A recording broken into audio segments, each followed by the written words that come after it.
Hi guys, good evening. आइए हम बात करें इंटेक्स क्वेश्चन के बारे में। तो इससे पहले कंसंट्रेशन का जितने सारे टर्म्स है, सारे क्वेश्चन के सारे टर्म्स हम देख चुके हैं। प्लीज़ अगर आप नहीं देखे हैं तो आप जाकर के पीछे वाला वीडियो को देख लीजिए, ताकि उसी के बेस पे ये पाँचों क्वेश्चन है। तो आइए हम स्टार्ट करते हैं फर्स्ट क्वेश्चन से।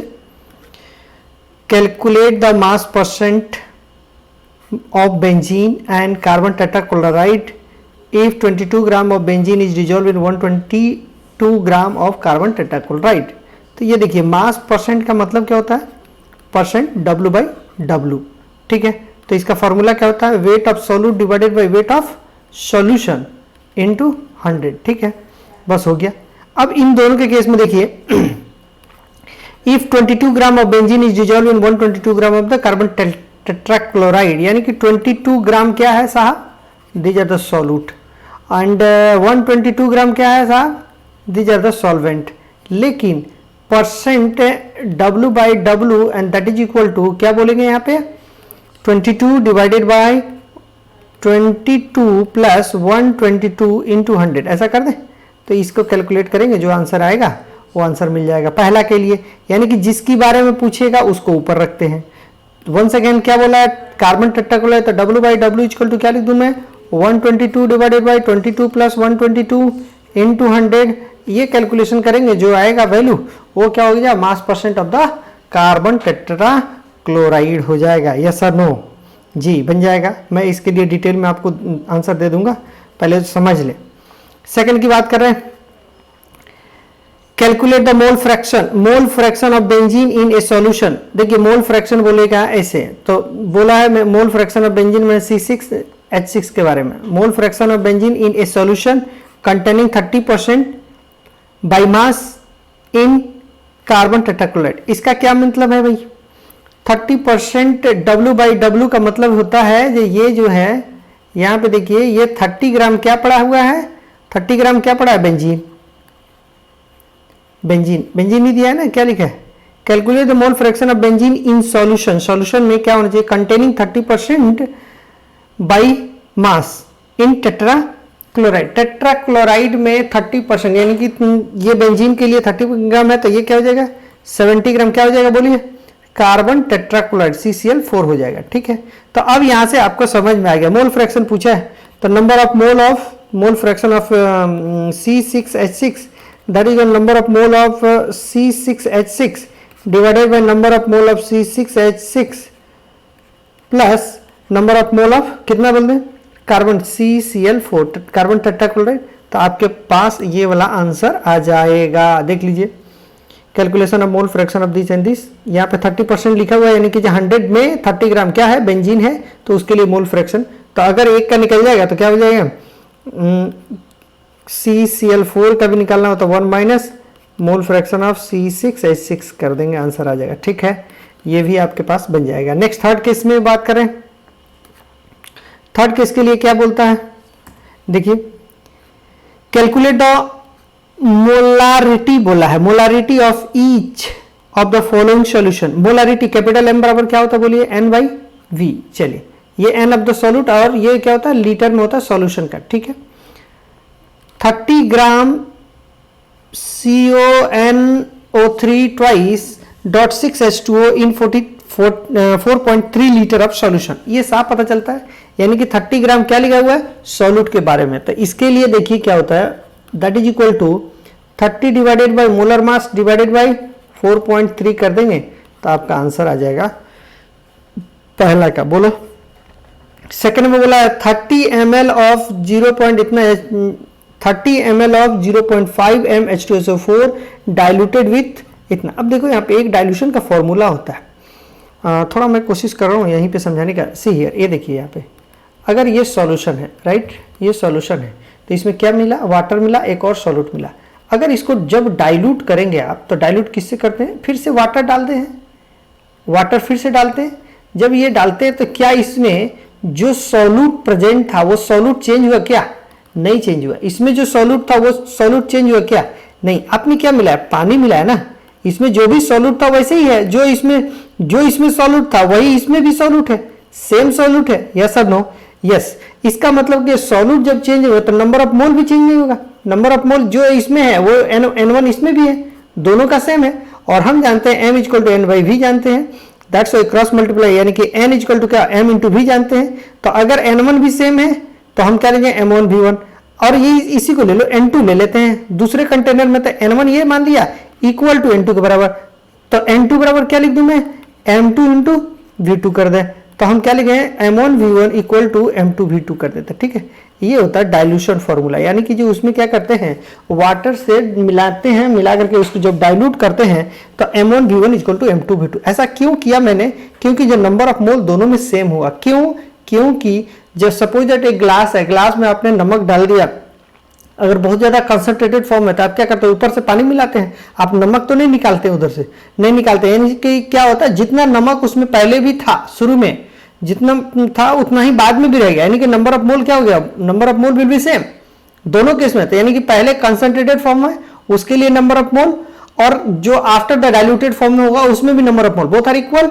तो हम क्या कर दें यहाँ पे देखिए, अब इस केस में आप जानते भी हैं नंबर ऑफ मोल अगर ये होगा तो M1 इंटू V1 है, यानी कि अगर वॉल्यूम बढ़ेगा तो कंसंट्रेशन घट जाएगा, या फिर यूं कहें कि जी कंसंट्रेशन बढ़ाएंगे तो वॉल्यूम घटेगा, ऐसा होता होगा। ठीक है, एक दूसरे का, तभी तो N कांस्टेंट रहेगा, N को हमेशा constant, that's why N1 into दोनों बराबर होता है तो M1 V1 equal to M2 V2 कर देते हैं, तो आपका आंसर यहां से आ जाएगा। तो हम क्या लिख देंगे M1 V1 equal to M2 V2 कर देंगे। इसके लिए यहाँ पे देखिए क्या क्वेश्चन में बोला है, ये देखिए 30 ml दिया है 0 इतना, यानी कि जो हमने M1 कितना दिया है 0.5 into 30 equal to M2 into 500 ml कर देते हैं, तो M2 का वैल्यू आपको निकल जाएगा यहाँ से। ठीक है, ओके, कभी भी कंफ्यूज नहीं होना है जी ये लीटर में लूं क्या, अरे ये अगर ml में है तो इधर भी तो ml में है, क्या दिक्कत है, इधर भी तो ml में है, कोई दिक्कत नहीं है। अगर इसको लीटर में चेंज करते इसको भी लीटर में चेंज करें तो दोनों साइड में ml है तो कोई फर्क नहीं पड़ता है। तो ये जो आएगा तो क्या हो जाएगा मोल पर लीटर ही आएगा आंसर में, जब भी आप कैलकुलेट करके देख लेना मोल पर लीटर आ जाएगा इसके लिए कंसंट्रेशन, क्योंकि जो नंबर ऑफ मोल सेम किया मैंने और कुछ भी नहीं किया, दोनों को लीटर में चेंज करेंगे कोई फर्क नहीं पड़ता।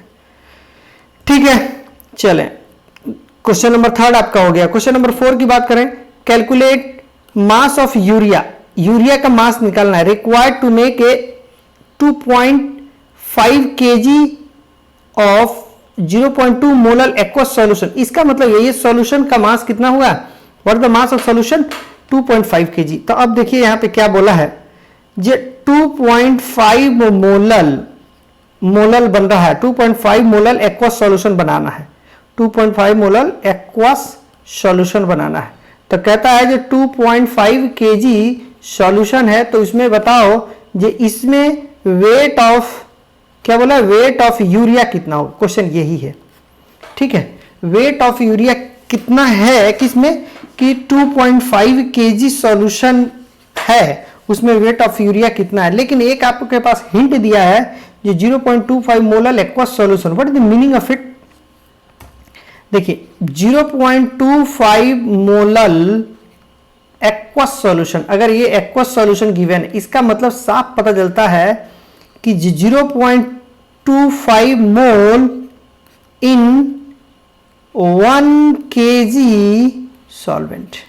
आपको ये पता होना चाहिए, ये जब भी ये देगा तो आपको ये समझ में आना चाहिए। अगर यही दे देता जे 0.25 मोलर दे देता तो हम क्या करते हैं, 1 second, 0.25 mole in 1 litre of solution उस समय देते। लेकिन राइट नाउ क्या बोलेंगे 0.25 मोल डिजॉल्व है 1 kg ऑफ सॉल्वेंट, तभी ये मोलर आएगा। देख लीजिए स्मॉल m बराबर क्या होता है 0.25 डिवाइडेड बाय 1 करेंगे, दैट्स वाई 0.25 मोलर आएगा, तभी आएगा। ठीक है, ये डेफिनेशन से ही समझ में आता है, यही वाला, यानी कि जी क्या समझे 0.25 मोलर इतना। ओके, अब मैं आपसे पूछता हूं कि ये जो है सॉल्यूशन जो अगर हमारे पास जो बना है उसमें टोटल वेट कितना होगा बोलो, इसमें टोटल वेट कितना होगा बोलो, तो पूरे कंप्लीट सॉल्यूशन का वेट कितना होगा।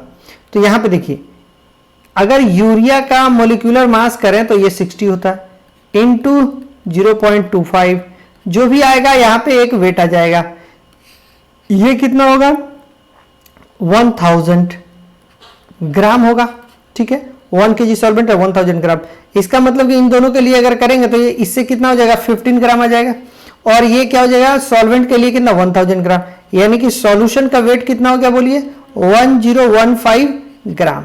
ठीक है, अब देखिए इस क्वेश्चन को बनाने के लिए क्या बनाएंगे हम बनाएंगे क्या, जो 15 ग्राम सॉल्यूट ये करो 1015 ग्राम सॉल्यूशन में 15 ग्राम सॉल्यूट प्रेजेंट है, इसलिए 1 ग्राम सॉल्यूशन होगा तो 15/1015 हो जाएगा, इसलिए 2.5 kg and that is equal to 25 gram 2500 gram में क्या हो जाएगा, तो 15 डिवाइडेड बाई 1015 इंटू 2500 हो जाएगा।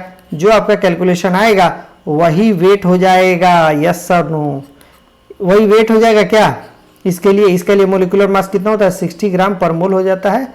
आप देख सकते हैं, इसके लिए कैलकुलेट करके देख लीजिए। ठीक है, उसके बाद ये लास्ट क्वेश्चन बोलता है calculate molarity and mole fraction of KI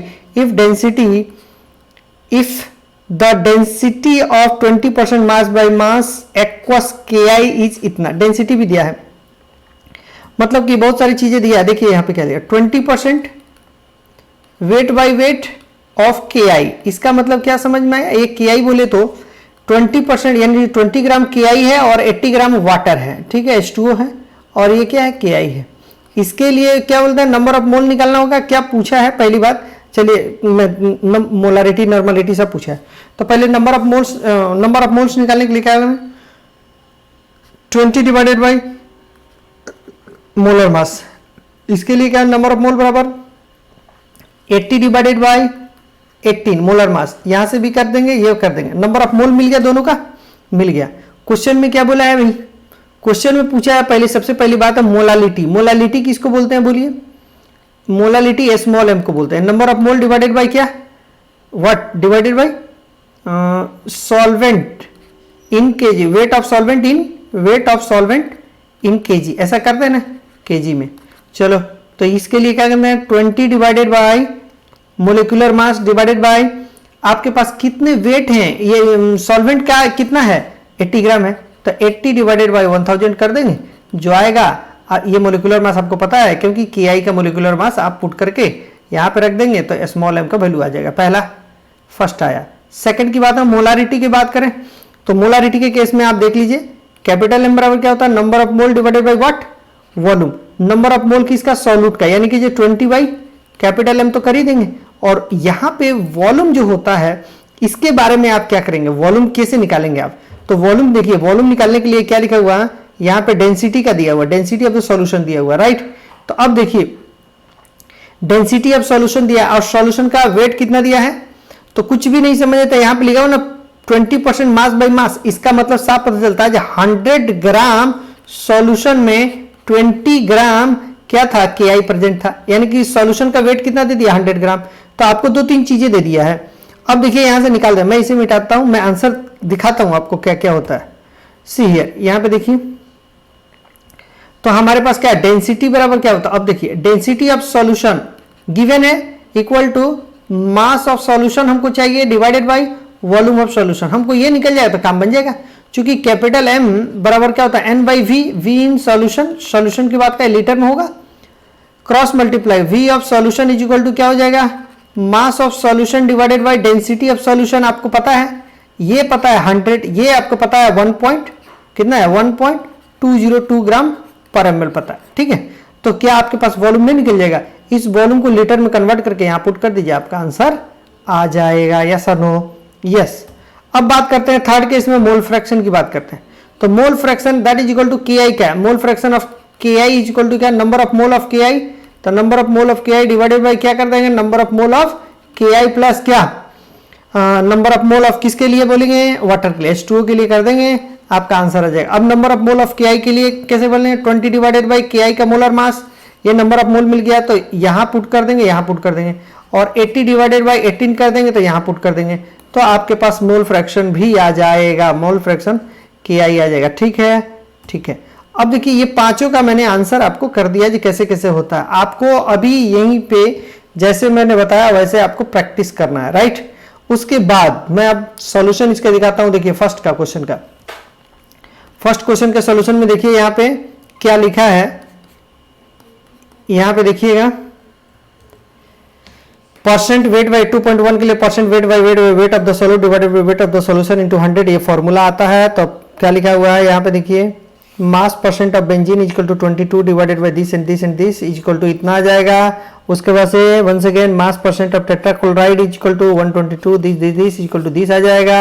alternative में mass percent of tetrachloride equal to क्या होता है आपके पास, अगर ये मास परसेंट इतना दिया हुआ है यानी कि एक सॉल्यूशन में इतना ग्राम बेंजीन है तो rest of the solution, rest of the क्या बचेगा, तो 100 माइनस ये कर देंगे तो डायरेक्ट ये वाला आ जाएगा। सेकंड का कैलकुलेशन करने, ये वाला कैलकुलेशन नहीं भी करेंगे, ये वाला कैलकुलेशन नहीं भी करेंगे तो भी चलता, ठीक है। क्यों किया ये, क्योंकि ये सॉल्यूशन है और ये क्या है भैया, ये बेंजीन है। तो जो बचेगा वही तो सॉल्यूशन में से जो बचेगा बेंजीन को निकाल देंगे तो जो बचेगा वो टेट्राक्लोराइड बन जाएगा, ठीक है। तो ये आपका पहला आंसर हो जाएगा। मैंने पहले बताया था वैसे आपको पॉज करके प्रैक्टिस करना है, देन आफ्टर इस सॉल्यूशन के ऊपर देखना है। नेक्स्ट बात करते हैं 30%। देखिए यहाँ पे लिखा हुआ है 30% by mass of CCl4 carbon tetrachloride 30 gram urea है इन 100 ग्राम सॉल्यूशन में। तो मोल फ्रैक्शन निकाल NFA this equal to this, तो NFA बराबर होता है weight divided by molar mass, 30 divided by 78 होता है बेंजीन का, ये निकाल देंगे आप। X of B equal to this and this, आप weight divided by molar mass कर देंगे 70 डिवाइडेड बाई 144।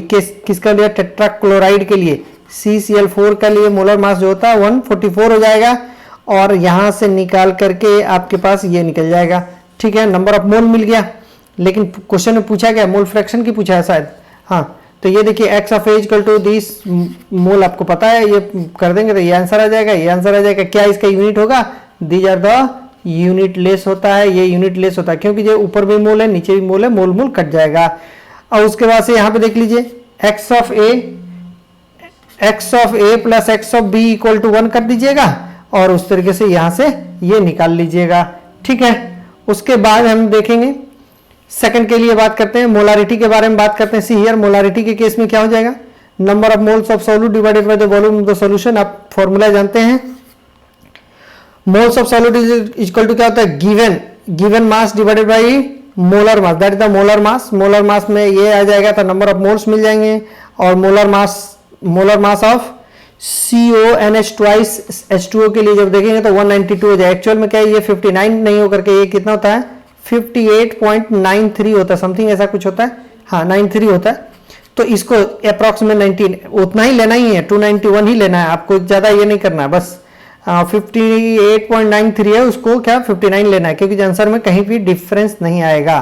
तो molarity equal to number of mole divided by volume आपको गिवन है, दैट इज आंसर। इसी को हम लोग कैपिटल M के फॉर्म में लिखते हैं, यस और नो। नेक्स्ट बात करें डाइल्यूशन फॉर्म की बात करते हैं। देखिए इसमें सॉल्यूशन है, सॉल्यूशन में क्या क्या है, यहाँ पे सॉल्वेंट भी है, सॉल्वेंट है एज वेल एज इसमें सॉल्यूट प्रेजेंट है, दोनों चीजें प्रेजेंट है। इसमें बीच में वाटर मिला देंगे तो ये क्या हो जाएगा, तो अब आपने क्या किया, सॉल्यूट आपका जो पहले इसमें था ये दोनों के केस में सॉल्यूट सेम है, सॉल्यूट सेम है दोनों के केस में। क्यों, क्योंकि जो इसमें से केवल आपने पानी डाला, वाटर डाला, आपने सॉल्यूट नहीं डाला, तो जितने सॉल्यूट का नंबर ऑफ मोल यहां पे होंगे उतने ही सॉल्यूट का नंबर ऑफ मोल यहां पे होंगे। तो ये देखिए इस डाइल्यूशन में 30 ml दिया हुआ है, ये दिया हुआ, क्वेश्चन ही कर रहे हैं और ये 500 है, ये पूछा है जो क्या होगा, क्योंकि जो वाटर मिलाने के बाद ये वाला कंटेनर में आए तो क्या बोलता है मोलारिटी क्या होगा, तो हम बता दिए हैं molarity equal to number of mole by volume होता है। तो इसके लिए क्रॉस मल्टीप्लाई करेंगे तो ये हो जाएगा, ये हो गया आपके पास मोल, ठीक है, 15 इंटू 10⁻³ मोल हो जाएगा। ये इसमें क्या लिखा है, mole will be same because only water is added, क्योंकि केवल वाटर ऐड कर रहे हैं। मोल विल बी सेम, किसका मोल की बात कर रहे हैं, मोल विल बी सेम किसका, सॉल्यूट का, क्योंकि जो हम सॉल्यूट के बारे में ही बात कर रहे हैं, क्योंकि ये हमारे पास मोलारिटी इक्वल टू क्या, number of moles of solute divided by the volume of solution in litre में होता है, राइट। तो इसलिए मोल ऑफ सॉल्यूट के ही बारे में बात कर रहे हैं। तो देख लीजिएगा N1 इक्वल टू N2 हो जाएगा, M1V1 इक्वल टू M2V2 हो जाएगा और इस तरीके से आप इसका आंसर कर सकते हैं। क्वेश्चन नंबर 2.4 के केस में क्या होता है, मास ऑफ द यूरिया पूछा है, तो 0.25 मोलल मींस क्या होता है, 0. इतना mole of solute in 1 kg of the solvent. ये देख लीजिए, ये तो आपको डेफिनेशन से पता चलता है। मोलर मास ऑफ यूरिया बराबर 60 ग्राम पर ml होता है। Total mass of urea in 1 kg of the solvent, total mass of urea पूछा है, total mass of urea in 1 kg of the solvent कितना हो जाएगा, तो 1 kg सॉल्वेंट में आपने कितना मिलाया, 0.2 मोल, इतना मोल मिलाया था और उसमें 60 से मल्टीप्लाई कर दिया तो 15 ग्राम आ गया। अब क्या करता है, total mass of solution equal to कितना हो जाएगा, पूरे कंप्लीट सॉल्यूशन बन जाएगा, क्योंकि उसमें सॉल्यूट कितना है 15 ग्राम, उसमें सॉल्वेंट कितना है तो 1000 ग्राम और ये 15 ग्राम है, तो दैट्स वाई 1015 ग्राम हो जाएगा। पहला ये चीज तो हमको पता चल गया। उसके बाद ये देखिए 1015 ग्राम सॉल्यूशन है, इसमें कितना ग्राम सॉल्यूट है 15 ग्राम है, तो इसलिए 1 बराबर इतना ग्राम हो जाएगा, इतना ग्राम सॉल्यूट हो जाएगा, इसलिए इतना ग्राम सॉल्यूशन में दिस इक्वल टू क्या हो जाएगा 3694 ग्राम सॉल्यूट प्रेजेंट है। यानी कि किसकी बात कर रहे हैं, कौन सा चीज प्रेजेंट है इसमें, बोलो यूरिया, ये यूरिया प्रेजेंट है, ठीक है। ओके, इसीलिए बोला था mass of urea present in 2.5 kg of solution that is equal to 36.94 gram urea present है, ठीक है। फिफ्थ नंबर क्वेश्चन क्या कहता है, 20% W/W एक्वस KI बोलता है, एक्वस KI बोला है, और इसी एक्वस KI सॉल्यूशन है, इस सॉल्यूशन के लिए डेंसिटी दिया हुआ है, डेंसिटी इक्वल टू क्या दिया 1.202 ग्राम पर ml गिवन है। इतना, इसका मतलब समझ ही रहे हैं, इसका मतलब क्या होता है 20% का मतलब क्या होता है 20 gram of KI and 80 gram of H2O। तो मोल्स ऑफ KI बराबर क्या हो जाएगा, ये देखिए मोल्स ऑफ KI, क्यों, क्योंकि जो इसका मास कम है इसलिए ये दीज आर द सॉल्यूट हो जाएगा।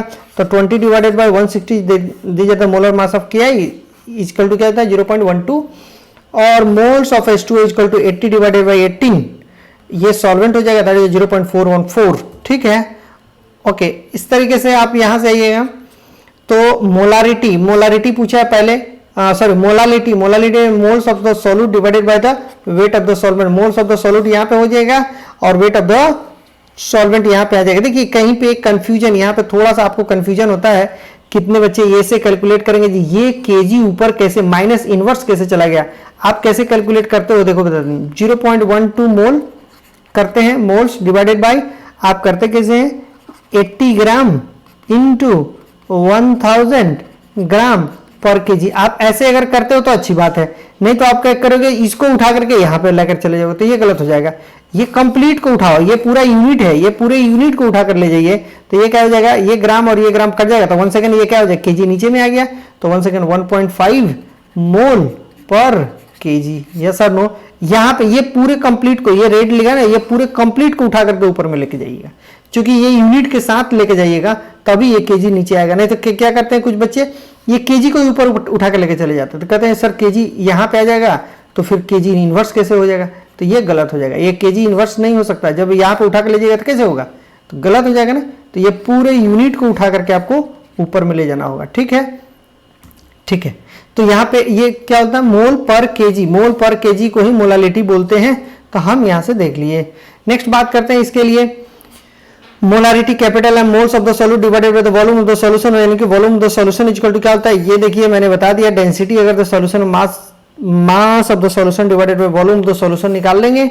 इस तरीके से निकालने के बाद से आपके पास ये क्या मिल जाएगा, these are the volume of किसका है साहब, सॉल्यूशन का, वॉल्यूम ऑफ द सॉल्यूशन, ये देखो वॉल्यूम ऑफ द सॉल्यूशन का निकल गया, ठीक है।